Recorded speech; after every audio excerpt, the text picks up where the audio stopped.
दोस्तों, आप में से हर पर्सन का कभी ना कभी टीडीएस जरूर डिडक्ट हुआ होगा। वो चाहे आपकी सैलरी से आपके एम्प्लॉयर ने डिडक्ट किया हो या फिर आपकी बैंक ने एफडी इंटरेस्ट पर डिडक्ट किया हो।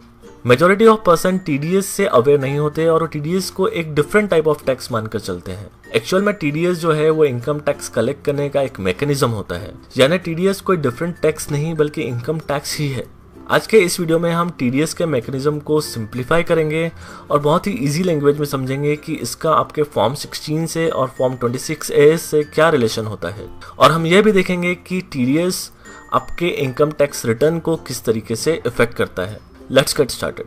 दोस्तों, आज का ये वीडियो काफ़ी इंपॉर्टेंट होने वाला है क्योंकि इसमें टीडीएस के अलावा कई सारे इनकम टैक्स के बेसिक कॉन्सेप्ट सामने आने वाले हैं और इन सारे कॉन्सेप्ट्स को प्रैक्टिकल एग्जांपल्स के साथ कवर किया गया है जो आपको किसी बुक या अदर वेबसाइट पर नहीं मिलेंगे। तो मैक्सिमम बेनिफिट के लिए इस वीडियो को आखिरी तक जरूर देखें। दोस्तों, आप जो इनकम किसी फाइनेंशियल ईयर में अर्न करते हो उस पर आपको इनकम टैक्स एक्ट के अनुसार स्पेसिफाइड रेट से टैक्स देना होता है और आपको यह टैक्स नेक्स्ट फाइनेंशियल ईयर में देना होता है जिसे असेसमेंट ईयर कहा जाता है। इसके लिए आपको अपनी इनकम टैक्स डिटेल के साथ इनकम टैक्स रिटर्न यानी आईटीआर फाइल करना होता है। एग्जाम्पल के तौर पर जो इनकम आपने फाइनेंशियल ईयर 16-17 में अर्न की है उस पर आपको टैक्स फाइनेंशियल ईयर 17-18 में देना होता है। इस प्रकार जो इनकम टैक्स आप असेसमेंट ईयर में पे करते हैं उसे सेल्फ असेसमेंट टैक्स कहा जाता है क्योंकि टैक्स पेयर खुद अपनी इनकम असेस करता है और उस पर अप्लीकेबल रेट्स के साथ टैक्स पे करता है, इसलिए सेल्फ असेसमेंट टैक्स कहलाता है। अब पहले होता यह था कि मेजॉरिटी ऑफ पर्सन अपना इनकम टैक्स रिटर्न ही फाइल नहीं करते थे और यदि फाइल भी करते थे तो अपनी सारी इनकम को डिस्क्लोज नहीं करते थे। इस तरीके से वो अपना टैक्स बचा लेते थे और यदि सही शब्दों में कहें तो टैक्स की चोरी कर लेते थे, टैक्स का इवेजन कर लेते थे। अब इनकम टैक्स डिपार्टमेंट के लिए हर पर्सन की इनकम को वेरीफाई करना पॉसिबल नहीं हो पाता था क्योंकि मेजॉरिटी ऑफ पर्सन तो इनकम टैक्स रिटर्न फाइल ही नहीं करते और फाइल करते भी हैं तो हर फाइल्ड आईटीआर की डिटेल्ड एनालिसिस या स्क्रूटनी पॉसिबल नहीं हो पाती क्योंकि इतने नंबर ऑफ रिटर्न्स हैं कि ये प्रैक्टिकली पॉसिबल ही नहीं है कि हर रिटर्न को डिटेल एनालिसिस करके स्क्रूटनी की जाए। इस प्रॉब्लम को दूर करने के लिए गवर्नमेंट ने टैक्स कलेक्ट करने के कुछ मेथड्स बनाए, कुछ मैकेनिज्म बनाए। इनकम टैक्स डिपार्टमेंट हमसे निम्नलिखित प्रकार से टैक्स वसूल करता है। तो ये वेज ऑफ कलेक्टिंग टैक्सेस हैं। उसमें सबसे पहला है टीडीएस यानी टैक्स डिडक्टेड एट सोर्स, दूसरा है टीसीएस यानी टैक्स कलेक्टेड एट सोर्स, तीसरा है एडवांस टैक्स और चौथा है self assessment tax. Self assessment tax तो आप समझ गए होंगे, अभी हमने डिस्कस किया है।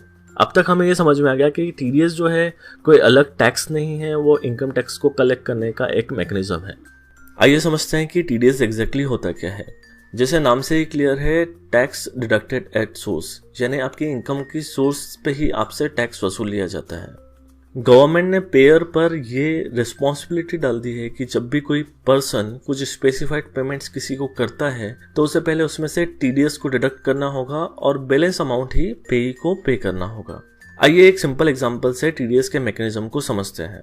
यह है मिस नैन्सी जिनकी बैंक ऑफ इंडिया में 5 लाख रुपए की एफडी है जिस पर उन्हें 10% पर एनम की रेट से इंटरेस्ट मिलता है। गवर्नमेंट ने बैंक्स पर यह रेस्पॉन्सिबिलिटी डाल दी है कि जब भी वे 10,000 रुपये से ज़्यादा का पेमेंट एफडी के इंटरेस्ट के रूप में करते हैं तो उन्हें 10% की रेट से टीडीएस काटना होगा। इस तरह जब बैंक मिस नैन्सी को इंटरेस्ट का पेमेंट करेगी तो उसमें से पहले 10% टीडीएस के रूप में काट लेगी, यानी बैंक मिस नैन्सी को 45,000 रुपये का पेमेंट करेगी और बैलेंस 5,000 रुपये का पेमेंट इनकम टैक्स डिपार्टमेंट में जमा कर देगी। इसके बाद बैंक को एक और काम करना होता है। बैंक को एक ऑनलाइन स्टेटमेंट फाइल करना पड़ता है ट्रेसेस पोर्टल पर।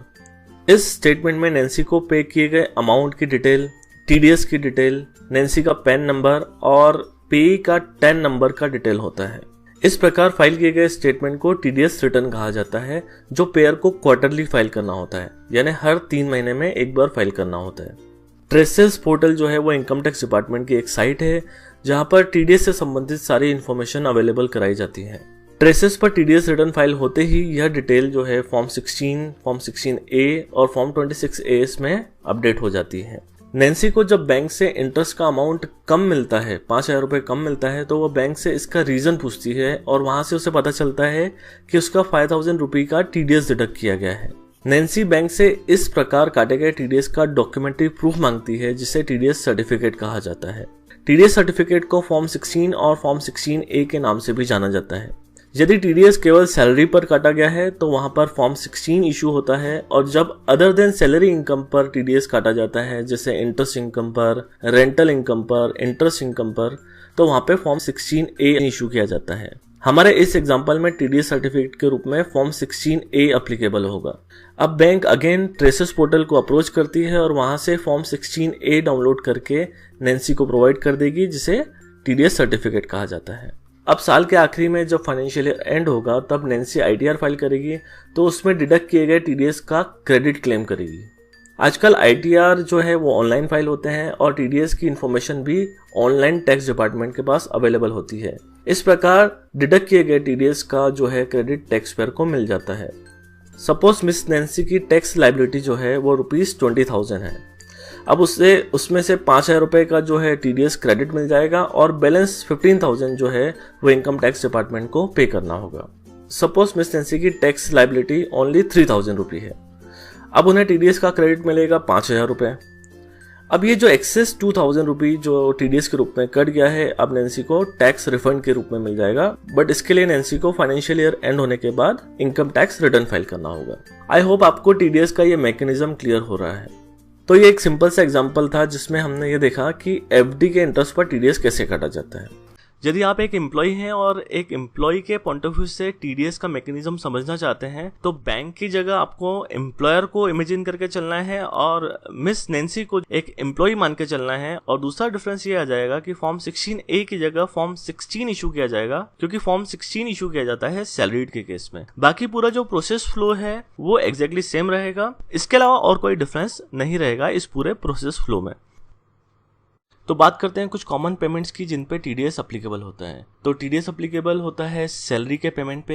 यदि आपका एम्प्लॉयर आपको सैलरी देता है और आपकी सैलरी अगर टैक्सेबल लिमिट के ऊपर है तो वो स्पेसिफाइड डेट से टीडीएस काट के आपको बैलेंस अमाउंट जो है सैलरी का आपके अकाउंट में क्रेडिट करता है। दूसरा पेमेंट है इंटरेस्ट पेमेंट बाय बैंक। तो जब बैंक आपको एफडी पे इंटरेस्ट देती है और यदि इंटरेस्ट का अमाउंट 10,000 के ऊपर होता है तो उस केस में बैंक जो है 10% का टीडीएस काट के बैलेंस अमाउंट आपको पे करता है। इसी तरीके से कमीशन इनकम पर, रेंटल पेमेंट्स पर, कंसल्टेशन फीस पर, प्रोफेशनल फीस पर भी टीडीएस एप्लीकेबल होता है। बट जो दो मोस्ट कॉमन पेमेंट्स है जिन पे टीडीएस एप्लीकेबल होता है, जो फ्रिक्वेंटली यूज आते हैं कॉमन मैन की लाइफ में, एक वो है सैलरी पे टीडीएस और दूसरा एफडी इंटरेस्ट पे टीडीएस। तो इस वीडियो को बनाते समय मैंने केवल 2 एग्जांपल्स को ध्यान में रखा है। वो पहला है वो सैलरी पे टीडीएस और दूसरा है बैंक द्वारा एफडी इंटरेस्ट पे टीडीएस। जब एक एम्प्लॉयर एक एम्प्लॉय की सैलरी से टीडीएस काटता है तो उस टीडीएस के प्रूफ के रूप में फॉर्म 16 आपको वो प्रोवाइड करता है। और यदि टीडीएस अदर देन सैलरीज पे कट रहा है, वो चाहे इंटरेस्ट ऑन एफडी पे हो, चाहे वो कमीशन पे हो, चाहे वो रेंटल पेमेंट्स पे हो, तो उस केस में आपका जो डिडक्टर है आपको फॉर्म 16A इशू करता है। तो आपको फॉर्म 16 के पार्ट ए और फॉर्म 16A से कंफ्यूज नहीं होना है। फॉर्म 16A जो है वो कम्प्लीटली डिफरेंट है। जो सैलरी के अलावा अगर टीडीएस का पेमेंट हुआ है, टीडीएस का डिडक्शन हुआ है, तो उस केस में इशू किया जाता है और जो कि क्वार्टरली इशू किया जाता है। जबकि फॉर्म 16 जो है वो सैलरी के टीडीएस के लिए एप्लीकेबल होता है और ये एम्प्लॉयर द्वारा एम्प्लॉय को एनुअली इशू किया जाता है। तो फॉर्म 16 में 2 पार्ट होते हैं, पार्ट ए और पार्ट बी। पार्ट ए में जो रहता है वो आपके टीडीएस के डिडक्शन की डिटेल होती है कि क्वार्टरली किस तरीके से आपको सैलरी का पेमेंट हुआ है और टीडीएस डिडक्ट हुआ है। और पार्ट बी में आपका जो रहता है वो कंप्लीट कंप्यूटेशन होता है आपकी सैलरी का, जिसमें आपके एम्प्लॉयर द्वारा बताया जाता है कि आपकी सैलरी कितनी है, बोनस कितना है, परक्विजिट्स कितने हैं, टैक्सेबल अलाउंस कितने हैं। तो ये सब कुछ का पूरा डिटेल रहता है फॉर्म 16 के पार्ट बी में। फॉर्म 16 का part A and part B वो अलग है और फॉर्म 16A अलग है। तो आई होप कि आपको डिफरेंशिएशन क्लियर है दोनों चीजों का।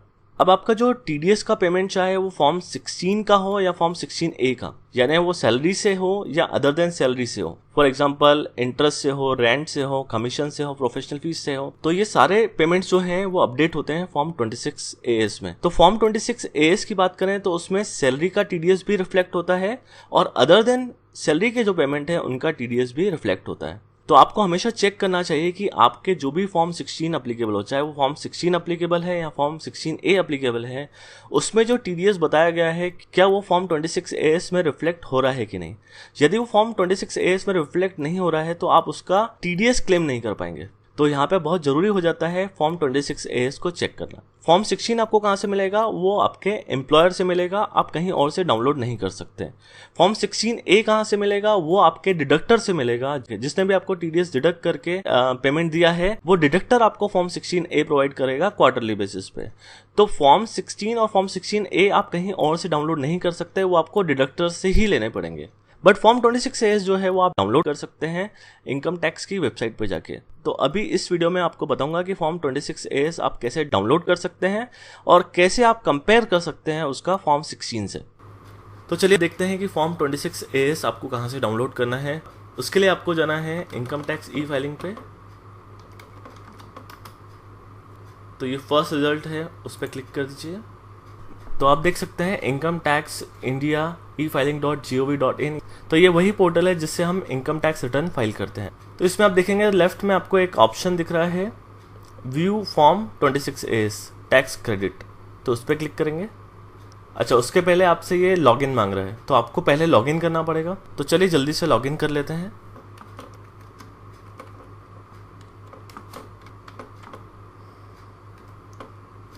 लॉगिन करें। पोर्टल में लॉगिन होके आप आगे अपने डैशबोर्ड पे। अब फॉर्म 26AS डाउनलोड करने के लिए आपको माय अकाउंट पे जाना है और यहाँ पे first option view form 26AS tax credit पे क्लिक करना है। तो यहाँ पे आप पढ़ सकते हैं you will be redirected to TDS CPC। तो इनकम टैक्स डिपार्टमेंट की दूसरी वेबसाइट है, वहाँ पे आपको लेके जाएगा फॉर्म 26AS डाउनलोड करने के लिए। कन्फर्म कर दीजिए। तो इनकम टैक्स डिपार्टमेंट आपको हमेशा से अवेयर करता है चीज़ों को लेकर। आपको हमेशा जो भी पॉपअप आते हैं वो ध्यान से पढ़ना है। Please insist on getting form 16/फॉर्म 16A from your deductor downloaded only from TRACES. तो आपसे ये इंसिस्ट कर रहा है कि जो भी आप अपने डिडक्टर से फॉर्म 16 या फॉर्म 16A एक्सेप्ट करें वो ट्रेसेस से डाउनलोड हुआ ही एक्सेप्ट करें। यदि आपको मैनुअल बना के फॉर्म 16 या फॉर्म 16A दिया गया है तो उसकी ऑथेंटिसिटी बिल्कुल नहीं है। हो सकता है उन्होंने आपका TDS काट लिया है बट वो गवर्नमेंट को जमा नहीं करा है। यदि फॉर्म 16 या फॉर्म 16A ट्रेसेस से डाउनलोड किए हुए नहीं प्रोवाइड किए गए हैं तो पॉसिबिलिटी है कि वो जो है आपके फॉर्म 26A से मैच नहीं करेंगे और उसमें फिर आपको गवर्नमेंट को फिर से टैक्स देना पड़ सकता है। तो इस पे आई एग्री करके टिक करके प्रोसीड कर दीजिए। देन आपको यहाँ पे क्लिक करना है, click here to view form 26AS plus. Then आपको असेसमेंट ईयर चूज करना है। असेसमेंट ईयर अभी 18-19 लेके चल रहा हूँ मैं, क्योंकि अभी इनकम टैक्स रिटर्न जो भरे जा रहे हैं वो असेसमेंट ईयर 18-19 के भरे जा रहे हैं। तो आप 18-19 चूज करके चलिए। देन व्यू एस, इसमें आप HTML क्लिक करके चलें। उसके बाद आपको यहाँ पे एक कैप्चा कोड डालना है, जो आपको एक अल्फा न्यूमेरिक कोड दिख रहा है, आप एज इट इज इसे डाल दीजिए। Then view download, export as PDF। तो ये देखिए आपका फॉर्म 26AS डाउनलोड हो गया। तो मैंने ऑलरेडी डाउनलोड कर रखा है तो वहाँ से मैं फॉर्म 26AS ओपन कर लेता हूँ।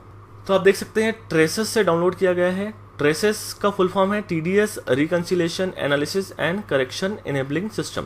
तो ये गवर्नमेंट का पूरा सिस्टम है जिसमें TDS का रिकंसिलेशन और करेक्शन होता है। अब यहाँ पे आप ध्यान से देखिए, यहाँ पे कुछ इन्फॉर्मेशन दी है। आपकी पर्सनल इन्फॉर्मेशन यहाँ पे आएगी कि आपका पैन नंबर क्या है, आपका पैन का स्टेटस क्या है, ये कौन से फाइनेंशियल ईयर का है, कौन से असेसमेंट ईयर का है, आपका नाम क्या है और एड्रेस क्या है। इस डिटेल के बाद आप नीचे आएंगे तो आपको इसमें अलग अलग पार्ट दिखेंगे। पार्ट ए में आपको details of tax deducted at source दिख रहा है। आप देख सकते हैं यहाँ पे सेक्शन 192 में जो है मेरा टैक्स कटा हुआ है। सेक्शन 192 जो है वो सैलरीड के लिए होता है। तो ये जितने भी सेक्शन यहाँ पे यूज किए गए हैं, जितने भी एब्रीविएशन यूज किए गए हैं, जिससे स्टेटस ऑफ बुकिंग यहाँ पे F लिखा है, तो ये सब चीजें आपको फॉर्म 16 के लास्ट में एक्सप्लेन्ड है। तो आप चाहें तो लास्ट में चेक कर सकते हैं जाके।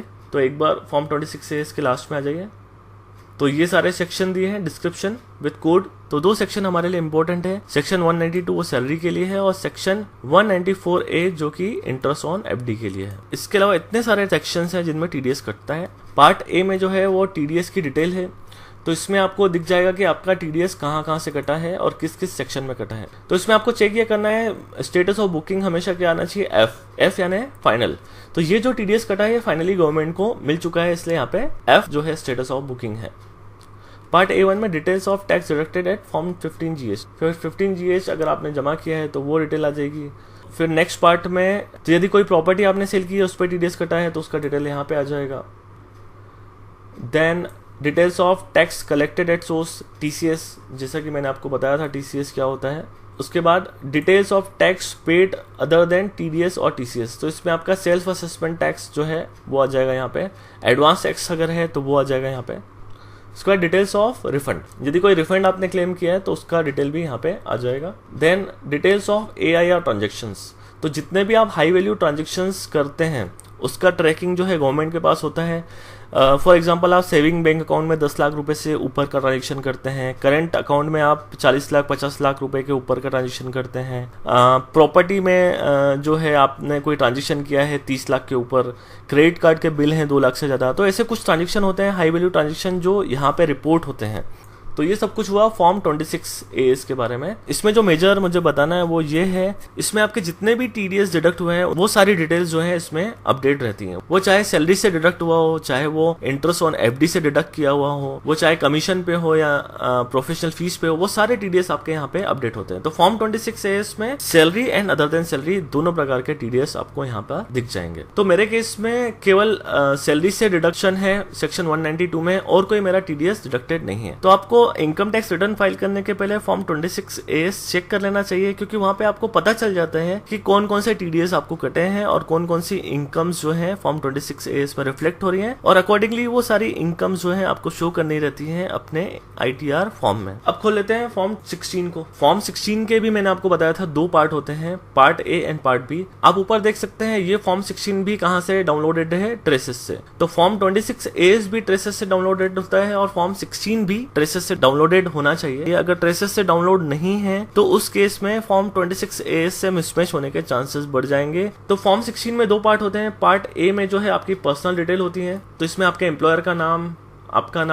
आपका पैन नंबर, एम्प्लॉयर का पैन नंबर, एम्प्लॉयर का टैन नंबर, ये सब चीजें होती हैं। इसके अलावा पार्ट ए में आपकी क्वार्टर वाइज डिटेल होती हैं। चारों क्वार्टर में आपको कितना अमाउंट जो है आपके एम्प्लॉयर ने पे किया है उसका टोटल, और उस पे चारों क्वार्टर में कितना कितना टैक्स कटा है उसका टोटल। तो इस तरीके से आपको क्वार्टर वाइज डिटेल मिल जाती है। उसके बाद नीचे आएंगे तो मंथली डिटेल्स मिल जाएंगी कि आपके एम्प्लॉयर ने हर मंथ आपका TDS कितना काटा है और उसको कब जमा किया है गवर्नमेंट के खाते में। तो यहाँ से आपको मिल जाएगा कि कितना अमाउंट था जो आपके एम्प्लॉयर ने जमा किया, उसका BSR कोड क्या था, किस डेट को जमा हुआ, उसका चालान नंबर क्या था, और स्टेटस आप देख लीजिए यहाँ पे भी क्या आ रहा है F। तो F मतलब मैं आपको बता चुका हूँ फाइनल। F के अलावा कुछ और है तो आपको यहाँ पे ध्यान देने की जरूरत है, क्योंकि F के अलावा कुछ और होगा तो आपको उसका क्रेडिट जो है वो नहीं मिल पाएगा। तो फॉर्म 16 का पार्ट A तो आपको क्लियर हो गया। तो अब पार्ट B देखते हैं। पार्ट B में आपका सैलरी का ब्रेकअप रहता है कि आपको कितनी सैलरी दी है, आपका कितना परक्विजिट्स है, profit and due of salary कितना है, एग्जम्प्ट अलाउंसेस कितने हैं, उसके बाद जो आपको डिडक्शन मिली है टैक्स ऑन एम्प्लॉयमेंट की, इंटरटेनमेंट अलाउंस की, वो सब कुछ होता है। इसके अलावा जो सेक्शन 80 में डिडक्शन है उनकी डिटेल रहती है। तो ये मैंने आपको बताया